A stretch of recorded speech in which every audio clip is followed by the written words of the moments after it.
एक स्टूडेंट का शेड्यूल क्या हो। ठीक है, छोटा कर दो भले। एक शेड्यूल क्या होना चाहिए, उस पे सबसे पहली चीज, शेड्यूल ऐसा हो शेड्यूल ऐसा हो जो स्वतंत्र हो, ऐसा बंधनकारी नहीं हो। कैसा होना चाहिए? स्वतंत्र शेड्यूल होना चाहिए, बंधन वाला नहीं हो। जैसे मैं उदाहरण देके समझाता हूँ। कई बच्चे क्या करते हैं, हाँ, पेज के पीछे की साइड लिख लेते हैं 4 बजे 6 बजे उठना, 7 बजे तक ये करना, 9 बजे तक ये पढ़ना, 9:30 बजे ये करना, 11 बजे ये करना। ऐसा शेड्यूल बंधन कहलाता है। ऐसा टाइम टेबल कभी मत बनाना। क्यों? क्योंकि इस प्रकार के टाइम टेबल से आप चैन की तरफ बंध जाते हैं, फिर इसमें से एक भी कड़ी छूटती है। जैसे मान लो 6 बजे उठने का शेड्यूल बनाया आपने और आप उठ गए 7 बजे, फिर आपका मन ही नहीं होगा, पूरा दिन शेड्यूल बिगड़ गया और पूरे दिन पढ़ाई नहीं होगी। फिर आप कहोगे अब इसको कल से लागू करेंगे, कल कभी आता नहीं है। तो इसलिए ऐसे शेड्यूल से बचें, बल्कि स्वतंत्र शेड्यूल बनाए। स्वतंत्र में क्या होता है, सेशन डाल दे भाई, मॉर्निंग सेशन में मुझे ये पढ़ना है बस। और मॉर्निंग सत्र आप 4 बजे शुरू करो या 5 बजे करो, 6 बजे करो, वो आपके ऊपर है। शेड्यूल व्यक्ति की सुलझाने के लिए होता है, उलझाने के लिए नहीं होता है। ये बंधन वाले शेड्यूल उलझाते हैं आपको। स्वतंत्र शेड्यूल जो होता है ना, वो सुलझाते हैं। शेड्यूल सुलझाने के लिए होता है। तो 3 सेशन डाल दिए कि भाई जैसे मॉर्निंग सेशन हो गया, मिड डे सेशन हो गया और इवनिंग सेशन हो गया। अब ये 3 सेशन हो गए आपके। तो जैसे मान लो मॉर्निंग में कोई आपात काम आ गया और आप नहीं पढ़ पाए, कोई इश्यू नहीं, आप इवनिंग शेड्यूल फॉलो कर लो, मिड डे का कर लो, नाइट वाला शेड्यूल कर लो। तो एक शेड्यूल बिगड़ा, कम से कम 2 तो आपने पालन किए, 10 नहीं भी तो कम से कम 6-7 घंटे तो पढ़े। बंधन वाले में तो कुछ नहीं होना। तो एक स्वतंत्र शेड्यूल बना है जिसमें सेशन रखें आप, सुबह का सत्र, दिन का सत्र, रात का सत्र, जैसा भी आपको ठीक लगता है, 4 सत्र या 3 सत्र रख ले। और फिर उसमें तय कर ले कि किस सत्र में क्या क्या पढ़ना है। जिससे कि सिलेबस का एटलीस्ट 70-80% हिस्सा आप साथ लेके चले। तो ऐसा शेड्यूल होगा ना तो थोड़ा अच्छा लगेगा। स्वतंत्र शेड्यूल में और क्या होता है, बंधनकारी में क्या होता है, बंधनकारी में आपने सप्ताह के 7 दिन ऐसे ठूस ठूस के भरा है कि सांस लेने का भी आपको समय नहीं है।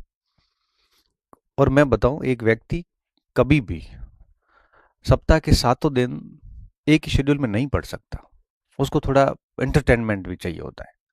तो मैं क्या मानता हूं कि ऐसे शेड्यूल की बजाय आप अपनी हॉबी को भी थोड़ा टाइम दें। जैसे हॉबी क्या, किसी की स्केच बनाना हॉबी होती है, किसी के गीत सुनना होता है, किसी को कोई लिखना होता है। तो जैसे 15-20 मिनट फ्री बैठे थे तो वो काम भी कर सकते हो आप। या फिर किसी को गीत सुनना, आराम से गीत सुन लिए थोड़ी देर, या किसी को कोई मूवी देखने का शौक है तो 7 दिन में एक आधी कोई मोबाइल वगैरह पे जो मूवी देख ली। तो कुल मिला के इससे कोई डिस्टरबेंस नहीं होता है। आप शेड्यूल को 6 दिन 7 दिन बढ़िया फॉलो कर रहे हैं, बीच में अगर आप आधा घंटा घंटा अगर अपनी हॉबी को देते हैं तो प्रोडक्टिविटी बढ़ती है, घटती नहीं है। तो जैसे थोड़ा बहुत हॉबी को टाइम दे दिया, आधा पौना घंटा। स्वतंत्र शेड्यूल में ये होता है, बंधन वाले शेड्यूल में कभी नहीं होता। बंधन वाले में तो आदमी सुबह से शाम तक ऐसा ठूस के भरता है कि भाई आदमी घुटन घुटन होने लगती है मुझे तो उस शेड्यूल से, कि भाई कैसे कर लेगा ये। और फिर क्या होता है कि वैसा वो फॉलो हो नहीं पाता, अधिकतम 2 दिन होता है, फिर वापस वही 5 दिन बिगड़ते हैं। इससे अच्छा है थोड़ा बहुत हॉबी का टाइम तो मैं इसके अलावा एक एक आध घंटा मुझे लगता है कि फिजिकल और मेंटल एक्टिविटी को देना ही चाहिए।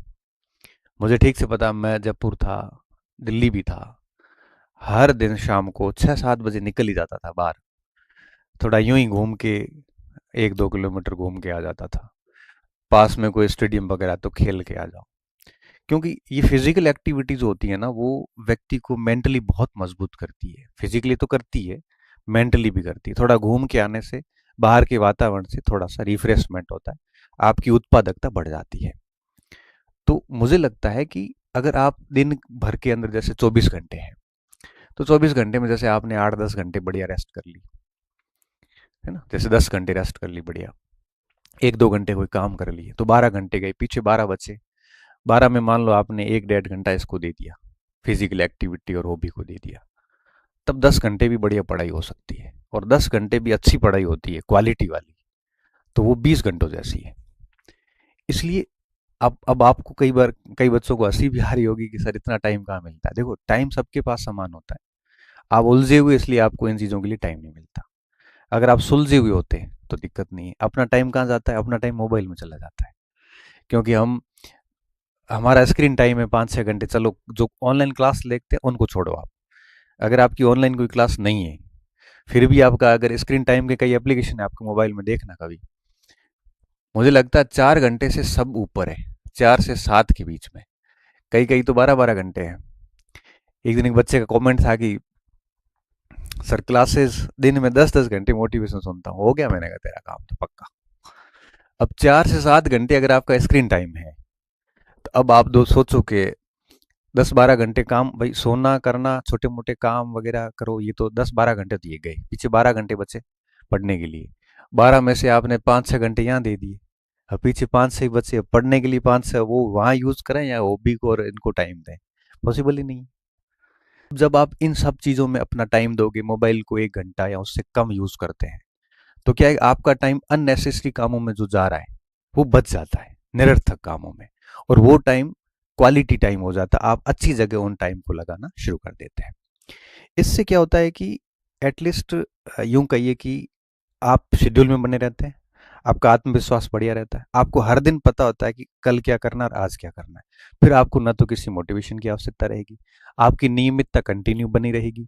और साथ साथ में अगर आप शेड्यूल को कंटिन्यू फॉलो करते हैं, तो फालतू के लोग भी आपके जीवन से अपने आप दूर चले जाएंगे। क्यों जाएंगे?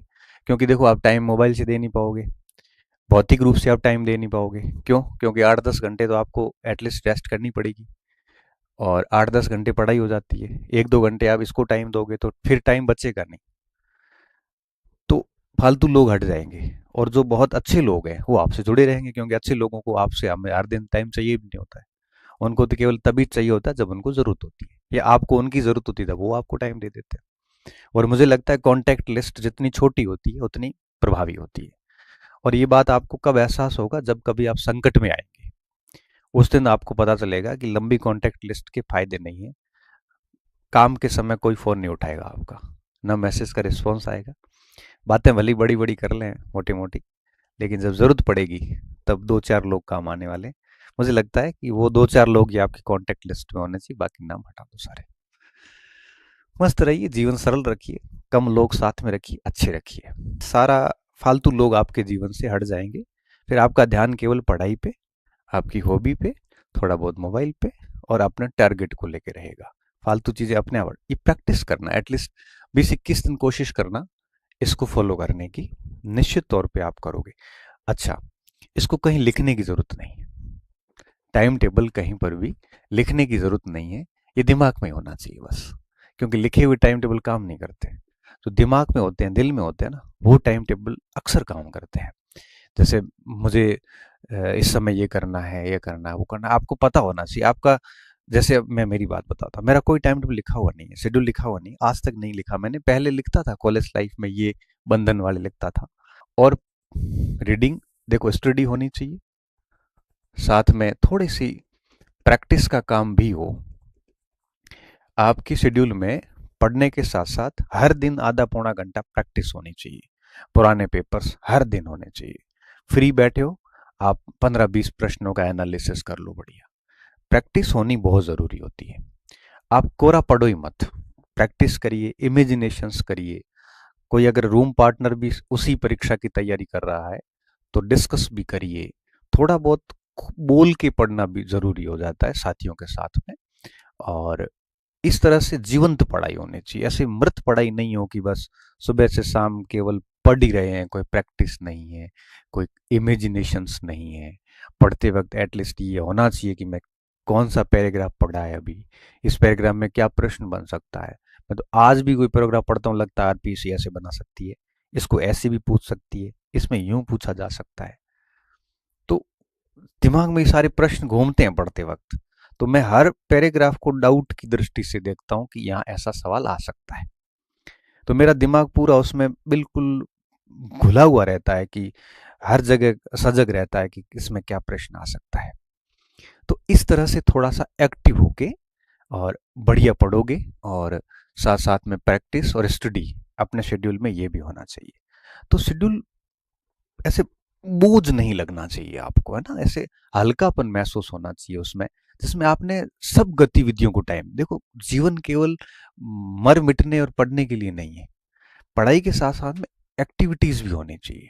तो खुद को बांधना नहीं है, उलझाना नहीं है, बोझ नहीं लेना है। बस थोड़ा सा टाइम को अच्छे से यूटिलाइज करना है, सुबह से शाम तक खुद को एकदम सांचे में फिट कर देना है। उस सांचे में सभी एक्टिविटीज को टाइम दो आप, बढ़िया रहो अच्छे से, तो निश्चित तौर पे बढ़िया हो जाता है। और अगर आप ऐसे शेड्यूल फॉलो करेंगे तो आप देखना, आप 10-15 दिन के अंदर अंदर आप में बड़े अच्छे चेंज आएंगे। शेड्यूल का एक टारगेट रखना, इस शेड्यूल का टारगेट ये है कि मैं 2 महीने में सिलेबस पूरा करूंगा, या इसके अनुसार मैं 3 महीने में सिलेबस पूरा करूंगा। तो शेड्यूल का एक टारगेट भी रखना साथ में, ताकि इस टारगेट को, बड़े टारगेट को ध्यान में रखते हुए आप उस शेड्यूल को आराम से पूरा कर सको। तो अगर आप ऐसे चल रहे हैं तो बढ़िया बात है, नहीं चल रहे हैं तो आज आपको इस वार्ता के बाद एहसास हुआ होगा कि आप कहाँ कुछ गलती कर रहे हैं। तो अगर ये बातें आपको ठीक लग, अगर आपको लगे कि ये चीज़ें अपने शेड्यूल में आनी चाहिए, तो डेफिनेटली उसको लागू करना। और हाँ, जैसा भी शेड्यूल अपनाओ, ये बात किसी को बतानी नहीं है, खुद के अलावा। खुद से प्रण लेना है कि मैं ये फॉलो करूंगा। ऐसे लिख के बड़े चिपकाने से, लोगों को कहने से कुछ भी नहीं होगा। मस्तिष्क में रखो और बस उसके अनुसार बायोलॉजिकल क्लॉक आपका काम करना शुरू कर देगा, और बॉडी फिर उस अनुसार ढल जाती है। फिर शेड्यूल को कोई बीच में अगर तोड़ता है ना, तो उस आदमी पे गुस्सा आ जाता है फिर कि यार समय खराब कर रहा है ये। और वो व्यक्ति वैसे धीरे धीरे जीवन में व्यक्ति दूर करने शुरू कर देता है। ये संकेत है आपकी सफलता के बहुत नजदीक, और है आप सफलता के।